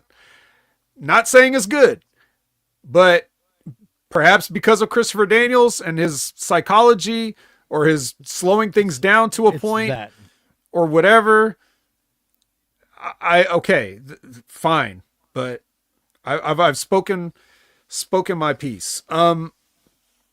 So anyways, as far as like the Texas death match, because like Bruce was saying, why have a Texas death match when you're nowhere near Texas and the guys are not from Texas? And furthermore, they didn't do a Texas death match. They did a last man standing match, because a Texas death match, you need a pinfall before the 10 count. So they didn't do that, and they never have, and they never will, because everybody's already called them out how they do the Texas death match wrong. If they start changing it now, it's going to look like they're just listening to what the fans' criticism is. And we all know they need at least 8 to 9 months to do that. So, Tony Schiavone brings out Toni Storm, and her childhood dream is about to come true. She's gonna wrestle for the AEW Women's Champions, and she says she's never met Mariah May, so next week she's looking forward to meeting her for the first time on Dynamite. Can I ask, Vet, are they stalling with Toni Storm right now? Is it getting to a point where it's taking too long for her to snap back into timeless Toni Storm? No. Because surely they're going to go that route, right? You don't think so? The answer is no. No. So you think they're going to stay with this gimmick as an excuse for her to be back as the original Toni Storm? It won't be until she defeats Mariah May for that championship that she'll reveal that this was the role of a lifetime. Right. Oh, yeah, I see where you're going. All right. I hope they go that way. Let's hope so, because if they don't, my God. Yeah, I think so. But then again, that's an idea I had, and how many of those line up with what AEW does? So I know, don't get your hopes up if you like it. If you don't like my idea, then don't worry, you won't see it. Wednesday, they interviewed the Hurt Syndicate right after their match, and MVP thinks that it's just about time, because Bobby Lashley's never had tag team gold, and he thinks it's just about time that the Shelton and Bobby get those AEW tag team championships. Do you agree, Jimmy, that it is time for the Hurt Syndicate to become the AEW tag team champions of this world? Yeah, of this world. Yes, with a capital Y. Absolutely, man. Because what has Private Party done since they've been champions? I'm not saying it's their fault. Right, really obviously. It's not. Well, they beat those one guys, but other than that, that's it. That's all they've done, man. So yeah, absolutely, man. It is time, because at least it'll be more interesting with them being tag champs. They had one solid defense against guys that didn't get an entrance. Bro. Can you believe that shit? Like, how do you book them so actually bad, can't believe dude? it. Yeah, I know. It's sad though, man. Can you believe this? Shane Taylor Promotions is back on Collision against the Undisputed Kingdom in a trios match. Holy shit. Holy shit. Who won? Oh God, duh. Duh. You know who won. It definitely wasn't. You're not gonna let the small you mean to tell me that that the three malnourished white dudes, you mean to tell me you thought they were gonna lose to like a trained champion grappler and like two guys that used to be in the military? Of course they. You didn't give those professional looking guys a chance, did you? The captain? You thought the captain was gonna take a win here? Come on, look at that. They're called the Undisputed Kingdom for a reason. Yeah. They're killers, bro. They beat everybody. Doesn't matter how they beat everybody. Well, except for after they won this match, as Shane Taylor got in the ring and beat all three of their asses by himself. Doesn't Like matter, there was dude. that part, you know, Doesn't matter. there was that. But then, for some strange reason, Shane Taylor leans over the ropes and starts yelling at Fatty Magic. Yeah, And I was what's like, up with that? "What? What are you doing, Shane? Get away! Don't talk to him. Your stock is lowering as we speak, and it can't go any lower." But yeah, he starts yelling at Fatty Magic, and then he acts like he's gonna get in there and do something to Shane Taylor, and then Daniel Garcia comes out, and then Daniel Garcia does the reverse Shane Taylor and beats up all of the Shane Taylor promotions by himself. And then the Undisputed Kingdom is back on their feet and they run a train on Shane Taylor. I don't know what to tell you, Vet. This is just bullshit. No logic and just dumb. You know what I'm saying, dude? Like, Wait, clearly... Go for it. but here's the logic, Jimmy. Oh, please. Hit me with the logic. The Undisputed Kingdom, they looked at Daniel Garcia's TNT title.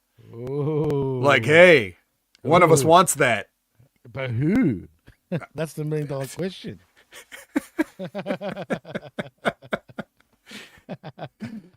This is just a joke, man. Fuck these companies straight up.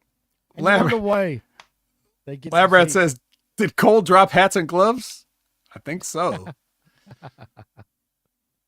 He got a much shorter, much more emaciated team now. Ooh, yeah, literally. I mean, come on, man. Like Aaron Ben Shlomo says, he has a headache just hearing this. Yeah, same here, dude. I can't wrap my head around it. You know what I mean? But Todd says, hey, at least it's GCW tonight. I mean, is it any better? I mean, let's be honest. These guys. I think a hotter feud than anything AEW's got going on right now is Todd Brantley and Zane Vicious. Like, I think that's the hottest feud right now. I don't really think that anything AEW can top that right now. So we'll just keep on, following this here. And then we'll move on to Alicia. Alicia's here. Remember Alicia? She works here. Does she? Yeah, she's with Will Ospreay.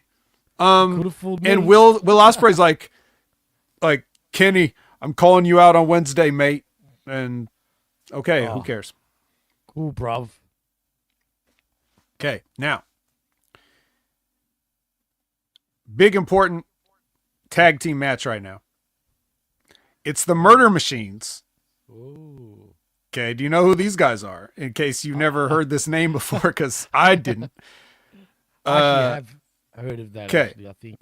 Okay, maybe I just forgot. Murder Machines, which is Lance Archer and Brian Cage, versus Top Flight. Top Flight with the jobber entrance. Even with Layla Gray out there, they still got no entrance. And this was a jobber match because the Murder Machines, for once, you would think, oh, so hold on. You said Lance Archer and Brian Cage against Top Flight. So Top Flight goes over in 15 minutes, right? No. Actually, no. Actually, they kill Top Flight. Bad. And that's pretty much how you'd expect it to go. It was a crash landing from Top Flight, put it that way. Yeah. And then they were like, well, the Murder Machines from the Callis family are like, well, that was boring, and they leave. And then the Koopa kids come out. And they well, actually, it's Action Andretti coming out the entrance, but then from behind, Leo Rush, got him. And then they beat him up and frog splash him. Oh, God. Man, Now, why wouldn't Leo Rush leave the Koopa jacket on with the frog splash so that the spikes would go into the Martin brothers? Can you imagine that? Don't you think shouldn't he do a coffin drop with that jacket on? Absolutely, but I guess I don't think like you do, Vet. Nobody thinks like me. Do you guys realize I'm a world treasure? Forget a national treasure. I'm a world treasure. I'm the best in the world treasure, and the wrestling business doesn't deserve me. And you know what? They should come out to the Cooper fucking music, do that. Yeah, it's And they go, yeah. How good would that be? The remix, the trap remix. Yeah, absolutely, man. Come I on, bet. guys, get with Oh it. my God, Jimmy. I don't want to have to ask you any favors because I know you're a busy man. But what if you remixed? What if you did a trap remix of the Super Mario Brothers underground music? Do you dare Huh? me? And then I'll send it to him too. I'll say, Oh my God! worry, Be like, why aren't I you don't want using this? nothing. Be like, yeah, Don't that wouldn't tempt get you me. heat. All right. Oh boy. Lexi is with the learning tree, and they're not so much worried about their opponents tonight. They're more worried about Moxley, who's supposed to be their partners. Now, if you guys remember, in this super 12-man tag, this is the Death Riders teaming with guys that aren't the Death Riders for the first time. So Jericho's basically telling Moxley, like, hey, you and I have a history, you know. He doesn't bring up Mitch the Potted Plant or anything, but he basically hints that they had a history and says, you better watch it, pal, or something.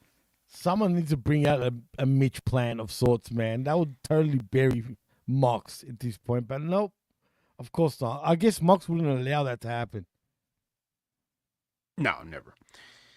And then we go back to Lexi right away. She's with Daniel Garcia and the Underground Kings. And they're like, hey, why don't you take us on in a match or something? And Fatty Magic is like, you guys want the new father? You guys want the new father? So if you guys were missing Cool Hand Ange on paternity leave, Please. I'm sure you want to see this guy straight off the couch, right? I hope he's got a With his switchblade comb. straight out of the 50s. Oh, come on, man. Fuck. Come on. Jesus Christ. Yeah. I don't want to see it. I don't care. Just, yeah, that's enough. All I know is Ruby Riott better keep her mouth shut because she doesn't want to do anything that'll piss off Swerve or Hangman or any other people that have been known to visit houses. You know, while Cool Hand Ange is back on the road. You know, you don't want to put the baby in danger, you know? Just keep your mouth keep your mouth shut, go radio silent. TikTok's already off the table, so you don't have to worry about that. There you go. Max Caster is yes. Max Caster is in the ring. He says he calls out his best friend and partner Anthony Bowens. Bowens calls him an edgelord piece of shit. Daddy Ass tries to come out and settle these boys down. And then Max says that the problem is Billy and that Anthony has to choose. You want to go with me, the best wrestler alive, or washed up Billy Gunn? And yeah. So obviously Anthony makes his choice and then Max Caster leaves the ring cutting a promo sounding like Morty from Rick and Morty. He's like, you know, Anthony, I don't think I need to be out here with you guys anymore, you know? And then suck. Yeah, Anthony and Daddy Scissor in the ring and everybody's happy except for Max Caster. I loved Max Caster in this. You know what? I agree. I actually did like this segment, but it's going to lead to nowhere. It's going to lead to a match. Yeah, but a la carte, it's just what we needed. He's a breath of fresh air. Anthony Bowens, with all due respect, he basically was just sitting there in the ring screaming, putting himself over, like saying, I'm a 5-tool player. First of all, I don't know if he can name the 5 tools in baseball that refers to. Second of all, no, he isn't. But that's fine. He's got some tools, I guess. But he's basically saying I could be the AEW champion. So good luck with that. Struggle. Yeah. Yeah, good luck with that. But, we'll see. Like, I want to see where they go from here because there's no violence. And the way Max is acting isn't like typical wrestling heels. So I'm more interested to see what he's going to say and do next. Right. But you know what, man? He wasn't wrong either in his promo per se. I was kind of hoping that Bowens would have actually turned on Billy Gunn. I know it would have been kind of like, you know what I mean? But at least, like even at the end when they were scissoring each other and Hustle was at the ramp. Even then, I was hoping. Part of me was hoping he turns now. Like after they Caesar, bang, hits him from behind, and then we got a heel acclaimed. Or why not? More free booking. It's too late now, but whatever. Oh, yeah. Or you could have just had Max leave and not get an answer. Like he could have sat there, and you see Anthony Bowen's like thinking like, right, and then Max is like, well, you took too long because you should have just answered me right away. So anyways, I can see you're not serious about this. So I'm out of here. I don't have time for you guys anymore. I got other things to do. I got albums to record or whatever. And then he leaves. And then Billy's looking at him like, were you really not just going to pick me? And then Bowens is like, and you leave it like that. Cause then it's like, there's more intrigue. This didn't do really anything. So whatever. Don't again. You're thinking logic, and you know what, man? I'm not going to stop thinking logic. It's been 4 years. You guys know me by now. Watching this show almost feels like it can dumb you out, dude. Like for real. Like sometimes you feel like it can just dumb you out, and this shit is a good example. Not that it was bad, but they just could have put a little more effort into it, where at least you can stretch out the storyline a little more. But they like to blow this shot in 2 seconds, obviously, AEW, and don't think about the future. They just think about the now. And that's the issue with this company. Well, speaking of the now we're with Lexi again, and she's got Swerve Strickland. And she says something about like, you and Ricochet have been playing this cat and mouse game, and I was just thinking, Lexi, cat and mouse, like he got stabbed with scissors, right? And then he swung a chain at him. So if this is cat and mouse, then the cat and mouse are itchy and scratchy. There's no way that this is like, that's not what the phrase cat and mouse means. Cat and mouse means you're like not doing things to each other. You're trying to, and you're not. Just chasing, right? Yeah. If you just stab a guy with scissors, that's just all cat. That's all cat right there. There is no mouse. The mouse is dead. Mouse is dead and eaten. So that's not how you use that phrase, but whatever. That's all right. It's all right because Swerve hangs around with 50 Cent now and Travis Scott and whatnot. Yeah. Oh, yeah. What was that? Was that golf or what was that? It was some sort of golf event. It was either golf or just a regular cookout. I'm not sure. I don't know, but, The only thing that, I don't know, the only thing that made me question if it was golf was the lack of white people. So I don't know if that was like part of it, but I didn't see no one white dude, to be fair. All right, speaking of lack of white people, highlight of the week, Tomohiro Ishii versus Okada for the Continental Championship. I've already talked about it at the beginning. This was my brain massage, my brain spa, my salon trip. This was me and my brain in a jacuzzi with the jets on. This is my Epsom salt soaking. This is like everything that my brain needed. Just watching Okada, everything he does is perfect and beautiful. And if you guys aren't appreciating it, you're just not trying. You're actively not trying. Yeah, brilliant. I need this. I need this. I assume you felt the same way, Jimmy. This was my favorite thing of the whole week of AEW by far, man. Even though I've seen better between the two of them, it was a short and sweet match, and Okada gets the win as he should. In some ways, it was kind of one-sided, but it was just, I don't know, man. It was the perfect time. It wasn't long. It wasn't extremely short, but it was relatively short. Yes, because as you mentioned, this was not their best, right? And that's because if it was their best, it would be at a different spot on the card. Because why is one of the 500 reasons that Okada's a genius? Why is one of those reasons? Is because he works on his spot on the card. If you're going to put me smack in the middle of Collision with another almost 50-year-old guy that I've been up and down the roads with, and we both know everything each other are going to do. We're going to give you the smack dab in the middle of Collision 10 minutes match. We're not going to give you the G1 Climax Finals match. We're going to give you the middle of Collision match. And every other wrestler is generally, and to their credit, not on this show, like AEW matches lately have been a little bit different than the 15 minutes straight through that we've been seeing since it, launched in 2019, right?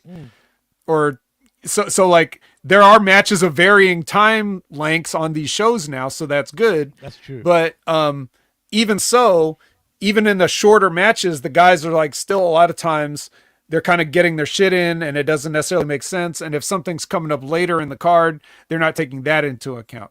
So with this match, these guys are like, okay, let's just tell a story. We're going to work hard, but we're not going to give you the main event match. Okada has like 4 matches generally.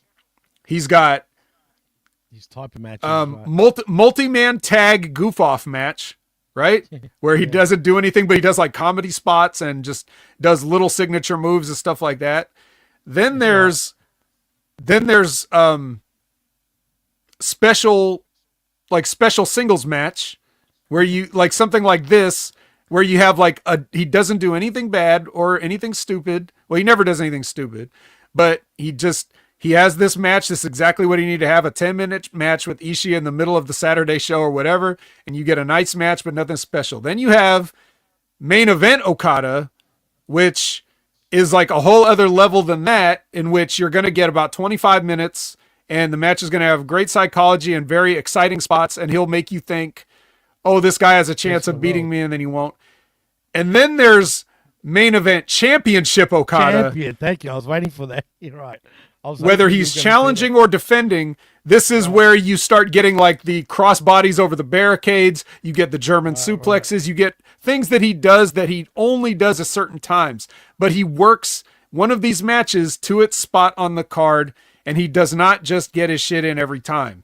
So that is one of the many, many, many dozens of reasons why he's a genius.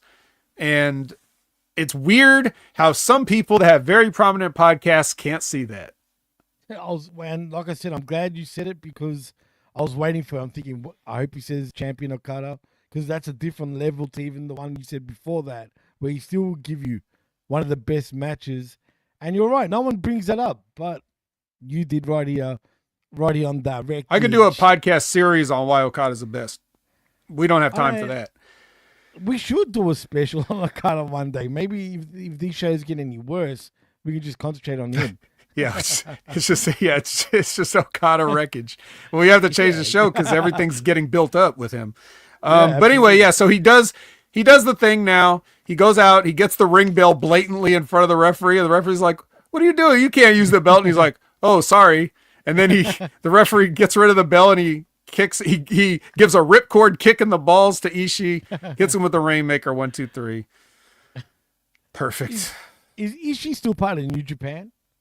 At this point? I think so, but just come over here for an extra payday. I guess. Why? Because they're not doing anything right now. Like after Wrestle Kingdom and those shows, they're kind of take a break. So he's trying to get paid. The New Year's Dash show, did that go down? Yeah, it already happened. Yeah. Okay, I didn't hear nothing about it this time. That's why. Yeah. We got a promo from Gates of Agony. Remember them? Yeah, and cool. I guess it was all right. I didn't mind it, but where are we going? They're gonna go nowhere. They're already agonizingly in pain. I mean, come on. They're going to a match on Dynamite to lose.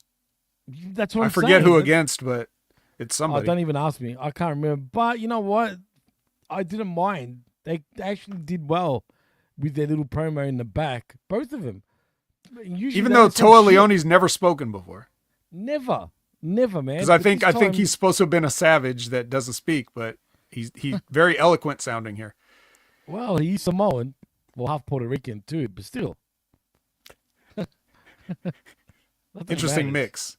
And what is Bishop Khan? Is he like from Cameroon or some crazy place? Was it Ghana? I think Ghana.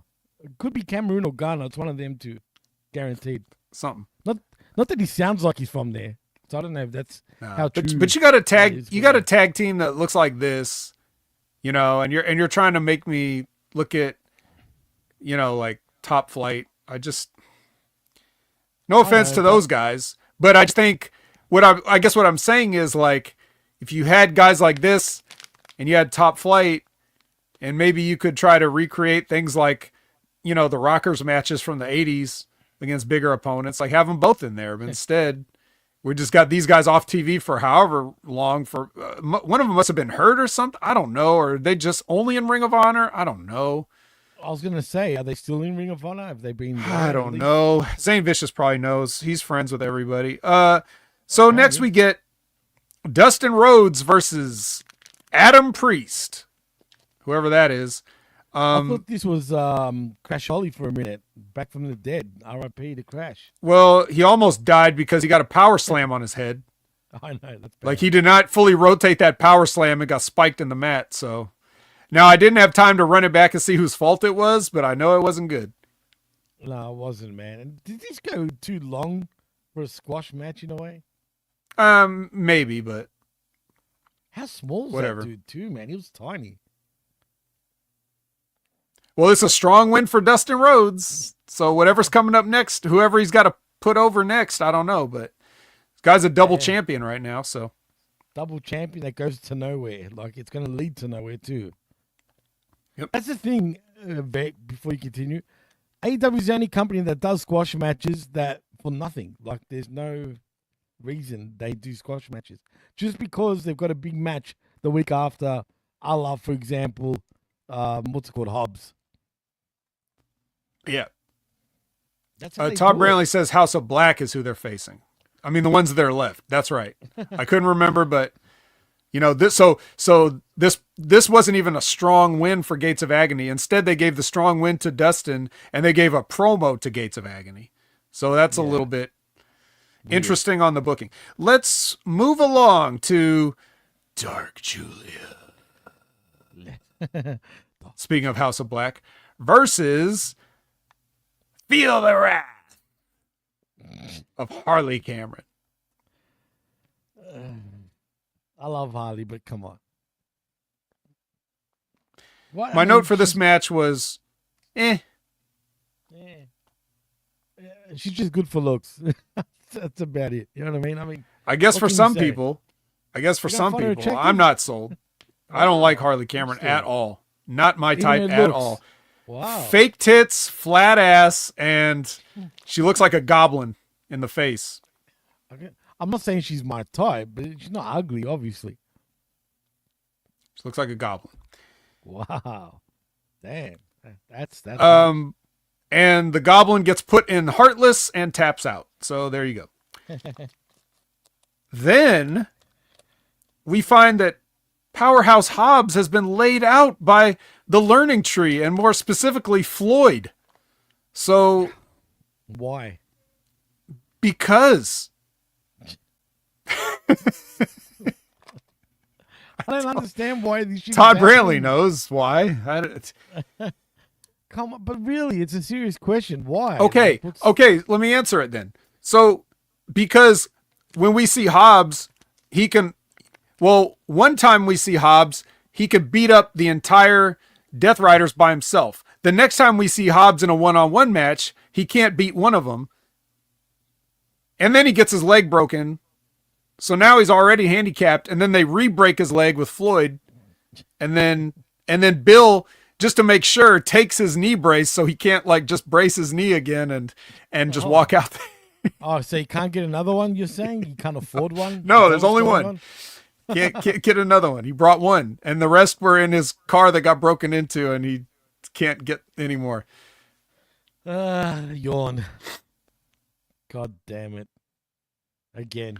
So this 12-man extravaganza just became an 11-man extravaganza. Woo-hoo. And I will say this, Jimmy, there was some social media chatter about this match. Yes. Yeah, everyone shat on it before it even happened. Yes, they were mad when Tony put it out that this match was going to be on Collision people responding to it being like, come on. Like they don't like it.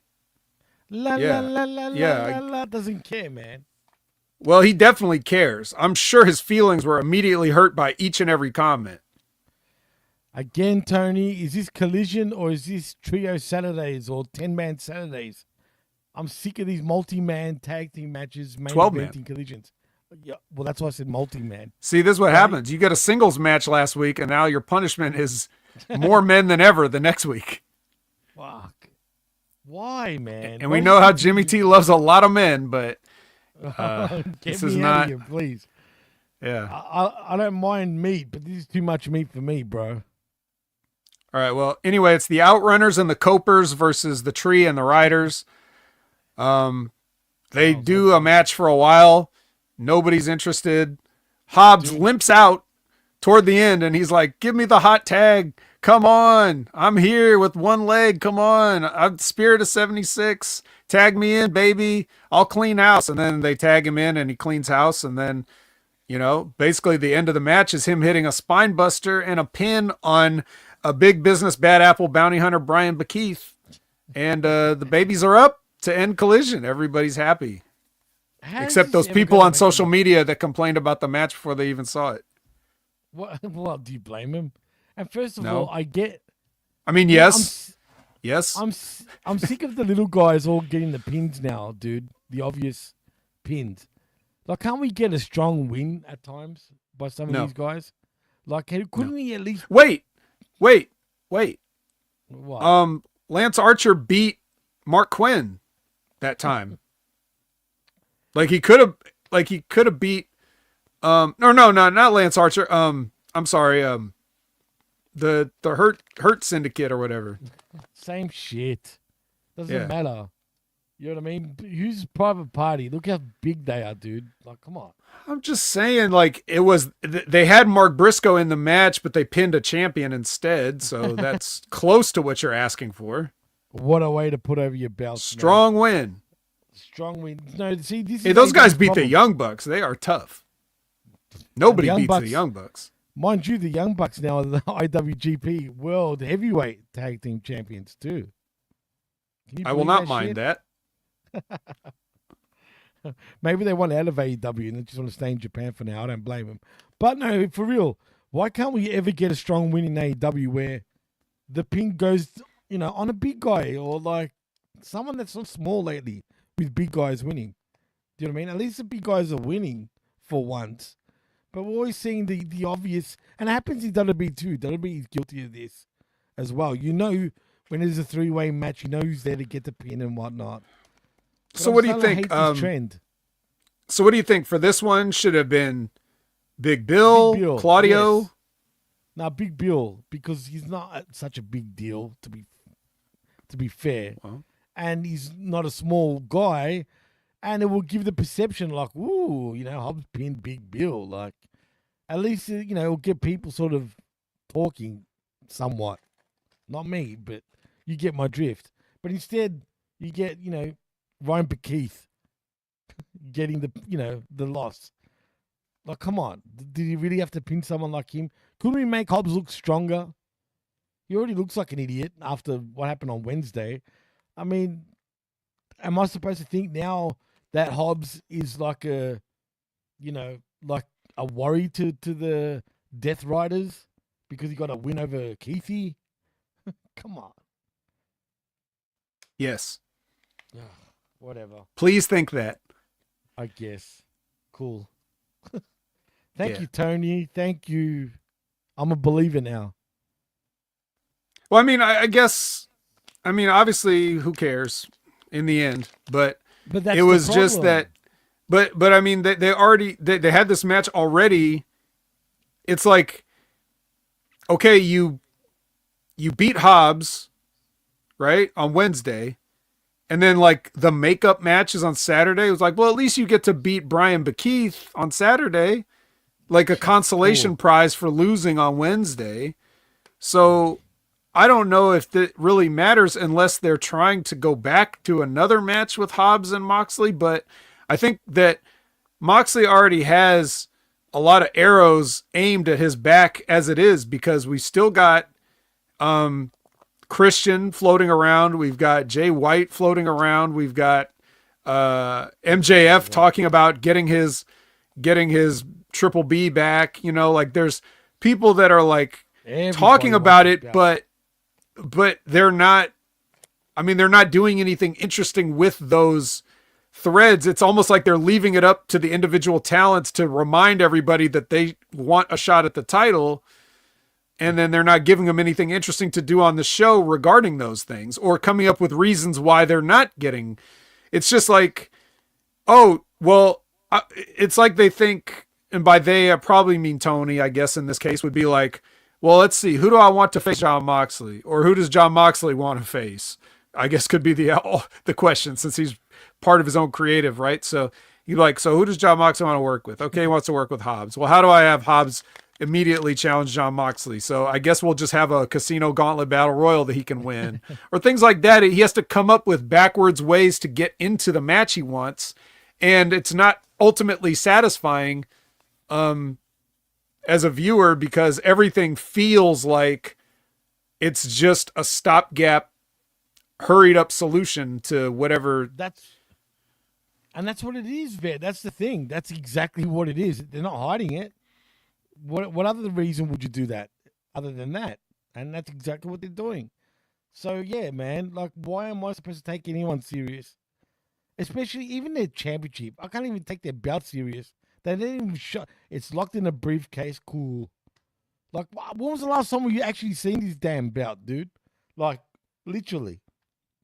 It's been a long time. Not even on pay-per-view we get to see it, dude. Not that I care, but I forget that there's a championship floating around. And, you know, it almost feels like the way they're all wanting this belt, it feels like, you know, Royal Rumble season for AEW, except there's no Royal Rumble. So yeah, and also get a shot. And also with a guy like this, it would make sense if everybody just constantly was trying to kick the shit out of him, because that's what they've been doing to everybody else. And it seems like there's no retribution from the company or the locker room on the Death Riders. And that's the biggest head scratcher thing. It should be on site every time anybody sees any of them. Right, you know? Exactly. And like the Artist Return says, yeah, and had a chance with Hobbs to reinvent AEW, but didn't. They don't want no one to reinvent AEW. Only Tony wants to reinvent AEW in the way he sees fit. And in his own mind, he thinks he's putting on banger after banger show. Except this week in AEW has got to be one of the worst weeks for like, not just 2025, obviously, because we're still in January. But no shit, even though this is possibly the worst week of 2024 if it was done in 2024. That's how bad I felt this week was, dude. Well, you know what the best part of this week is, Jimmy? Okada. Or that we do the show. Yeah, I was going to say, it's over. That's the best part. I was going to say that initially. So it's over. Say that. So with that being said, we done? I think we should let everyone go. You are now free to move about the country.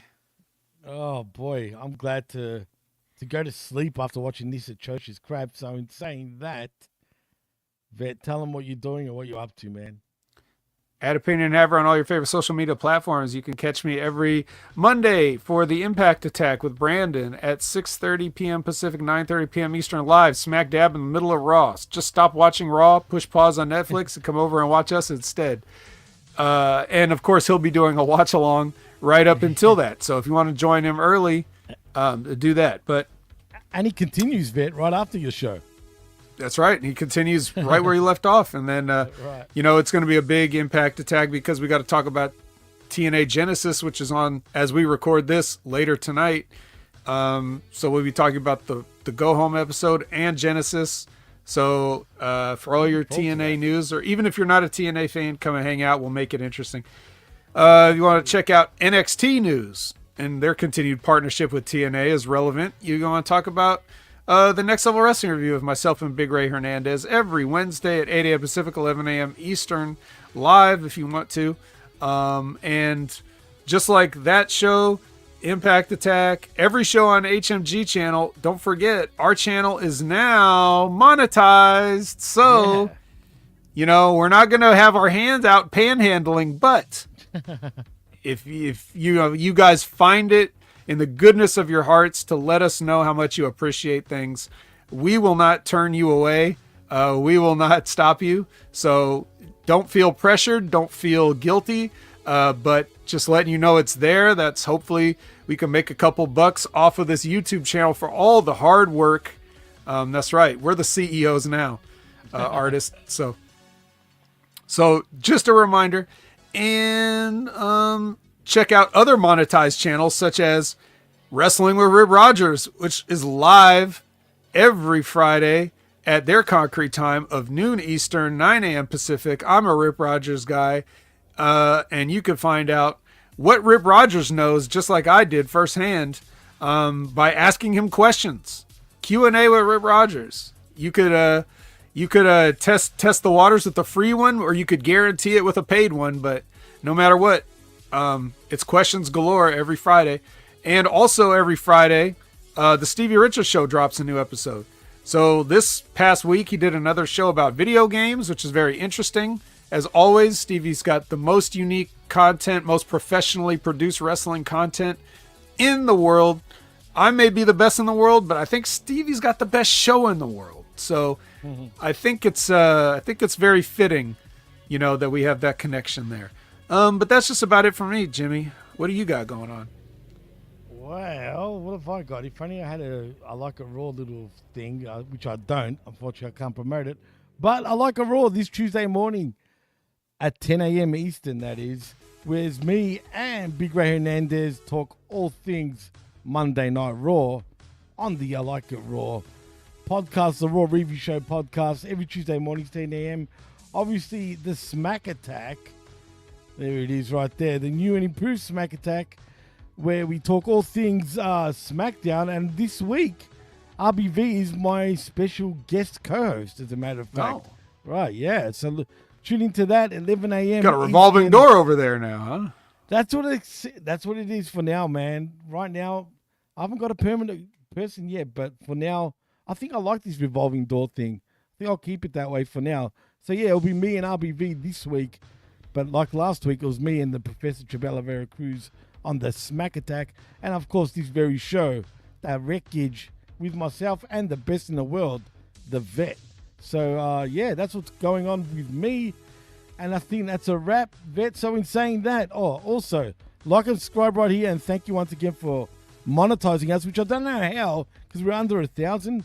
But YouTube pulled the trigger. So thank you, YouTube, for actually doing that. Must have been watch hours or something. Yeah, it must be, yeah, because our numbers have gone up. So we thank you guys for tuning in, week out. And I see a lot of new listeners too tuning in. So thank you. But like I said, keep liking, keep subscribing, and the rest. Also, channelattitude.com with $5. Not only do you get the best, but also the real talking all the pro wrestling. And HamidMediaGroup.podbean.com for all our affiliate shows. And I think that's about it, Vet. So in saying that, I am Jimmy T. That is my co-host, Jamie the Vet Williams. And you've been listening and watching The Wreckage. The Wreckage. Right here. Right here on Hamid Media's Group YouTube channel, on the Twitch, and of course at channelattitude.com after the fact. And we're out. Peace.